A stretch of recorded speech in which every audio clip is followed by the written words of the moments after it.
very important and extraordinary press conference that is intended to address critical national issues, specifically in Nimba. So with this one, turn over to you officially. Thank you. Thank you. As a matter of tradition and custom, I will start with just reading a brief statement to you, member of the press, and then it will be followed by questions and answers where we'll be giving more details because we cannot make a press statement that will be too long to listen to. So most of the details will be in questions and answers. So having said that, my fellow Liberians, my fellow Nimbayans, and members of the press, as the current mineral development in 2030, it is my solemn duty as Senator of the people of Nimba to speak clearly, without fear, about the glaring failure of ArcelorMittal in honoring both the letter and spirit of its obligation. I issued this statement to address critical concerns regarding ArcelorMittal Liberia's failure to comply with key provisions of the amended Mineral Development Agreement of 2007. Since the inception of the ND, the people of Nimba, especially those directly affected in the directly affected concession area, have waited in vain for meaningful improvement in their lives, while AML has continued its lucrative mining operations and boasting of $1.4 billion infrastructure expansion aimed at upgrading its oil before export, while our people continue to endure substandard living conditions and broken premises. The following are unequivocal breaches of the Mineral Development Agreement and undelivered social corporate responsibility by AML. 1. Failure to improve the lives of people within the concession area.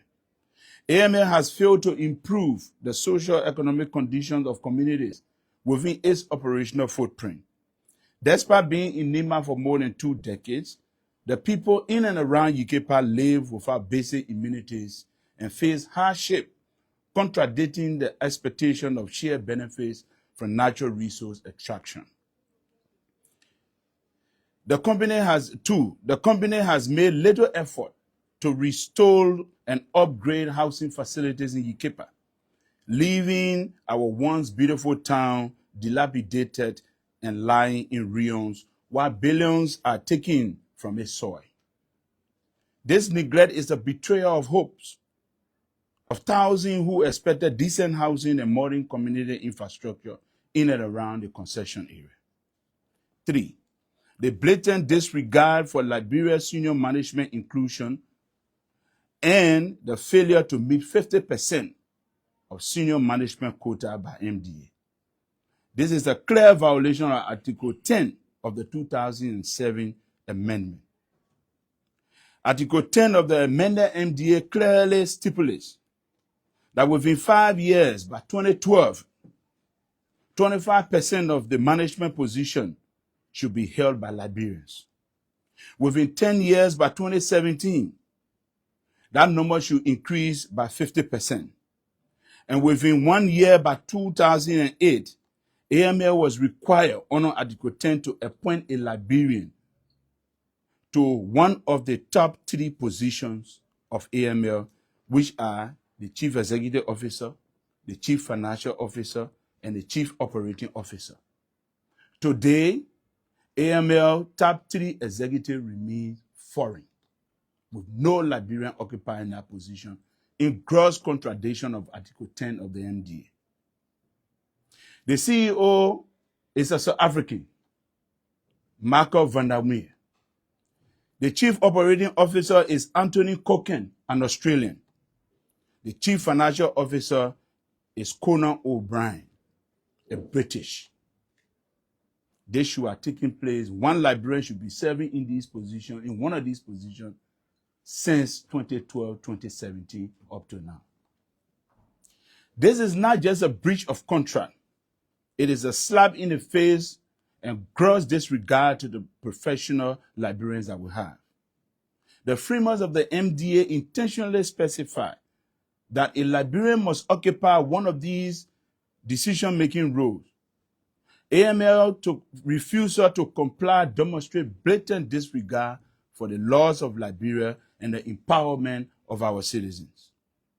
On a senior management level, below the executive level, which is defined as those who directly report to the CEO, there are 19 positions in total. According to the agreement, by 2017, 50% of these roles should have been held by Liberians. Today, as of the date of this press conference, only 42 out of the 19, 42%, which is 8 out of the 19, are held by Liberians. Worst of it all, AMLs continue to employ foreigners in roles where Liberians are fully qualified and capable,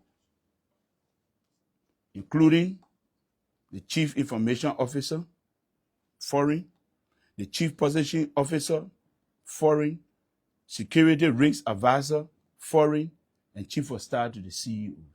Mid-level positions that are also supposed to be occupied by Liberians. And we are not met the 50% quota, but yet we are at 42%. These are all senior management positions that Liberians are more qualified to handle. Even more egregious, AML employs foreigners in mid-level technical roles such as truck maintenance, foreman, wedding supervisor, among others, who report to Liberians. If Liberians are competent enough to supervise people in those roles, why are these roles not held by other Liberians? 4. Violation of scholarship funding obligation under Article 9 of the 2007 Amendment. Article 9 of the amended MDA explicitly mandates ArcelorMittal to provide an annual sum of $200,000 United States dollars for advanced scholarship for qualified Liberian citizens abroad. This obligation was to commence immediately after the 2007 amendment, meaning Liberia should have received $3.6 million over the past 18 years for that scholarship program. In AML's own 2022 report to the National Investment Commission, it admits that payments only began in 2012 instead of 2007. That's a key point. 5 years late. This is unacceptable. While we acknowledge AML contribution in vocational training in Yucaipa and Bikena, scholarship funding is not a favor from AML. It is a legal obligation under the AML. We demand full accountability and restitution of the missing funds from the $3.6 million in scholarship fund to date. 5. So-called $1.4 billion infrastructure that is not real. The much talk about $1.4 billion iron ore plant is not an investment for Liberia, and I maintain that, as it can be dismantled at any point in time by AML if it wishes to do so. Unlike the one built by Mita in Brazil and other countries, which are made of steel and concrete, the one built in Nima is made of prefab irons with screw meant to stay just for the duration of AML investment. It can be dismantled at any time. Thereby, it disqualifies that infrastructure as an investment for Liberia, but more of a value-added instrument to make AML richer, since, in fact, the labor cost in Liberia to operate that plant would be far more cheaper than what AML is doing right now in Europe. The cost of that plant was also exaggerated. It was exaggerated by AML as the original BAQ, viewed by sources privileged to us, is that plant cost no more than $550 million instead of $1.4 billion. Again, an example of AML overstatement of expenditure to avoid paying proper taxes and dividends to the people of Nimba and Liberia. Does it even make sense, even if it were worth 1.4 billion, for an investment to be placed in a filthy area with no roads leading to? Number 6, transfer pricing. Transfer pricing has been one of the main reasons for lack of dividend. Developmental uses the strategy of transfer pricing to avoid declaring profit from which Liberia could benefit dividend as per the MDA. We have raised this concern that on many occasions the company has been engaging in transfer pricing practices that result in underreporting of profit to Liberia. This involves setting the price of goods and services provided to related entities at the levels that do not reflect market value, thereby reducing the reported profit in Liberia and subsequently the dividends owed to the government under the MDA. In light of these sustained failures, ladies and gentlemen of the press, my fellow Nimbians and Liberians, we strongly recommend that the government of Liberia through the IMCC, the Interministerial Committee on Concession, to take the demands of the people of Nimba and Liberia very seriously, as previously outlined in many of our communication and press statements of the past, subsequent to the following. The pavement of the road from Sanigore to Yukepa become a binding line item within any MDA. That the AMF increase the social development funds to Nimba County and the 2 other affected counties. That the AMF sees the construction of containers in Yukepa in favor of renovating the housing units in Yukepa. Enforce a non-negotiable clause mandating the appointment of 1 Liberian among the top 3 leadership positions in AML. To pay the arrears owed since 2007 to the scholarship funds, which will lead to the awardings of scholarship to more students and establish a transparent, monitored fund for scholarship and community development to ensure that Developmental fulfill its obligation to the people. Institute quarterly progress report on AMS compliance with the MDA to be viewed publicly by the legislature and the affected communities. Abolish transfer pricing and declare transparent financial reporting for Liberia to be able to benefit from the dividend of declared profits. Ladies and gentlemen of the press, my fellow Nimbians and Liberians, we must not be swayed by the news of $1 billion infrastructure headlines that are meant solely to benefit the export of AML, while the people remain impoverished and forgotten. Development must be inclusive, accountable, and rooted in social justice for our people. To the people of Nimba and Liberia at large, we must not settle for less. We deserve more. The next MDA must reflect the true aspiration of our people and hold AML accountable for its track record. Again, if these demands and these non-negotiable demands are not met, we will lead the process of resisting the renewal of any kind of MDA in favor of Developmental. Thank you. So, ladies and gentlemen of the press, the senator will take at most 5 questions regarding the presentation. Okay. So, yeah, Okay, so Twayan, my name is Joe Solombe. Okay, Joe. For Nimba TV. Okay, Joe. Okay, so with all of this statement that you read, why this statement was not made public during the dedication of the concentrator center in Nimba of recent? First of all, the caucus to make a statement during the program. The caucus sadly was not invited by AML. The caucus was not invited by AML as far as we are concerned to that program. And they know why. Probably because of the strong stance that the caucus has been taking in recent time. Developmental thought it wise to not invite the legislative caucus at Nimba County to that program. And that would not stop us from escalating our views and our opposition to the renewal of the MDA if our demands are not met. It only harden our position and make matter worse for them. Number two. Senator, my name is Blamoto from the Liberian Investigator. With this position, and which you said, all of those points, all of those demands, they are non-negotiable. Some are non-negotiable. Some are not. It will be good that you measure some of those ones that are negotiable and those that are not.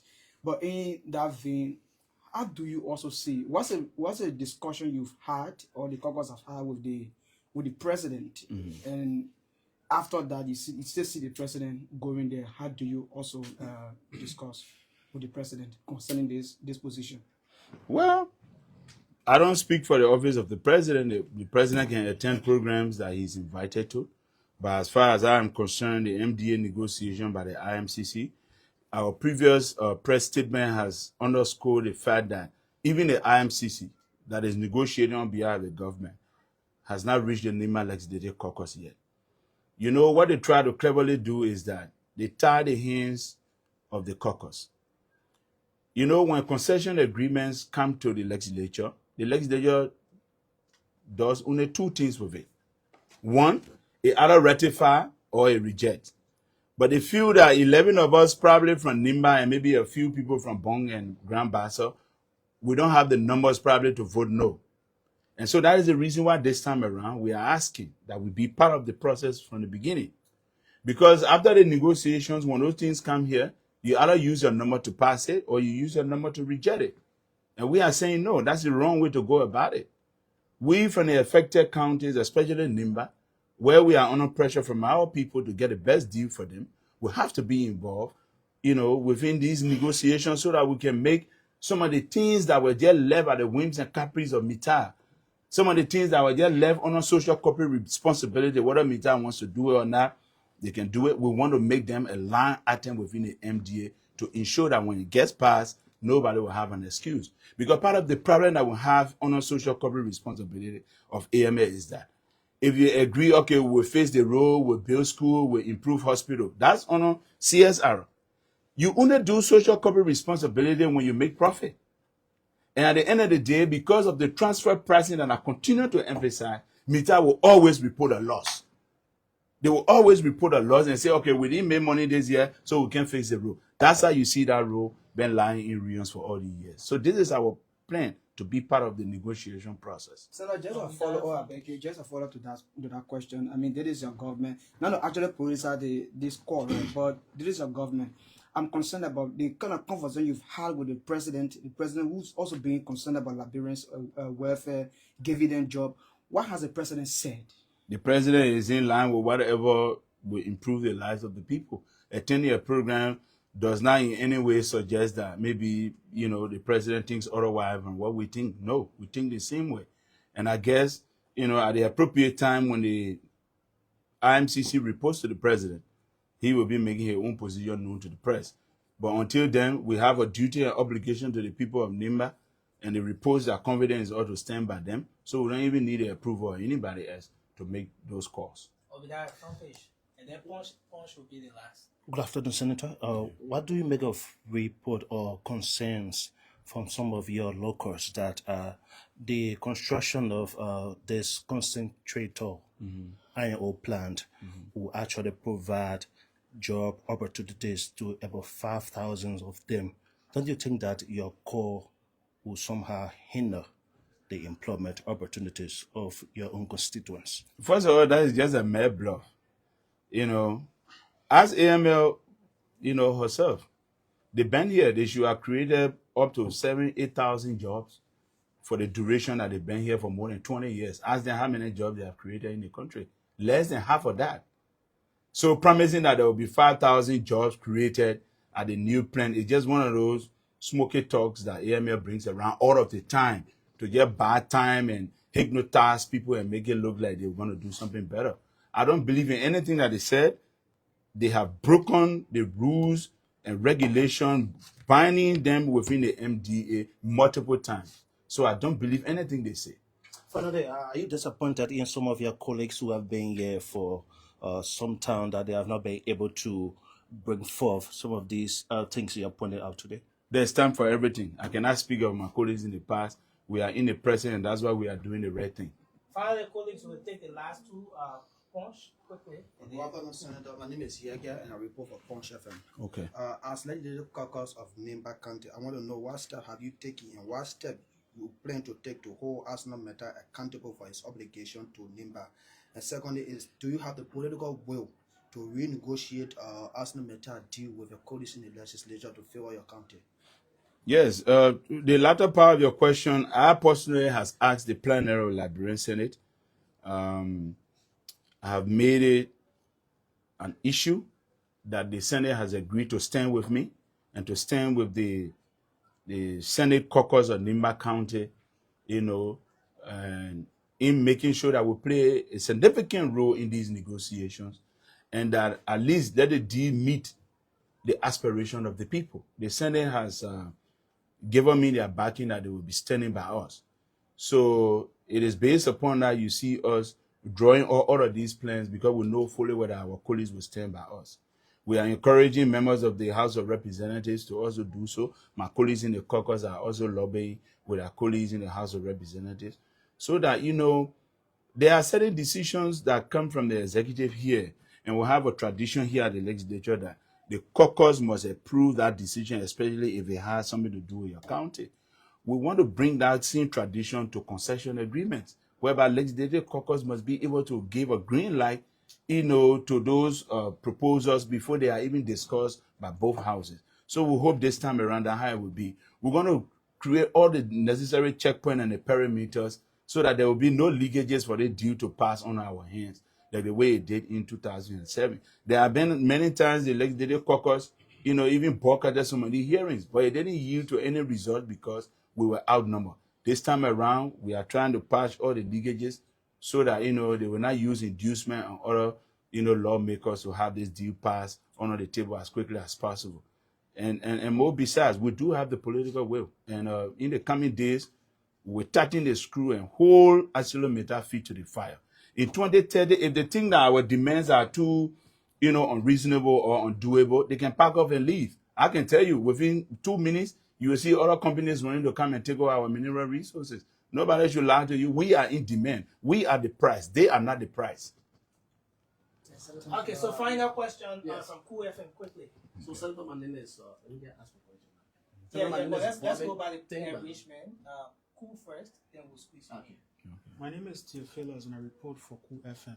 Okay. Mr. Senator, grading Asla Menta since they came in Liberia, how can you grade them in your county? Oh, well, you see, numbers don't lie, right? So if I would grade a kilometer, it will be below 50%. So it means that they are not doing nothing? They are doing things, but not adequately. Adequately? Yeah. As per the plans, you talked about temporary plans. How factual is that information, sir? About what? The plan, you said, screwing the plan if they want There's nothing over there that is not removable. If ArcelorMittal decide today to take that plan down and ship it back to Europe, they will do it tonight. Are you serious? Yes. Go and verify it. Those are all prefab materials they just screw together. They can dismantle it and take it to another mine in another country anytime, any day. And that is not an investment for us. They just brought it to, make that iron ore much more richer to sell it in Europe, because right now they're washing it in Europe. There will be high labor costs attached to it. Now they're bringing it here. They have built that plant, which they should have built almost 5, 6, 7, 8 years ago, to wash the iron ore here to just add value to that ore to go. It will add no significant, additional impact to us, other than to just maybe bring additional environmental degradation. Something that next week I'm going to be writing the EPA to give us a full and comprehensive environmental impact study on that plant that was built, because up to now we haven't seen anything published as such, so that our people, the waters and the communities around there, will not be polluted at the detriment of our people. Washing tons and tons of iron ore in that plant is no joke. So we need to know the impact on the environment. Well, thank you, ladies and gentlemen of the press. Thank you very much. The copy of the statement will be out, and all of you can have access to it. Thank you very much. Thank you.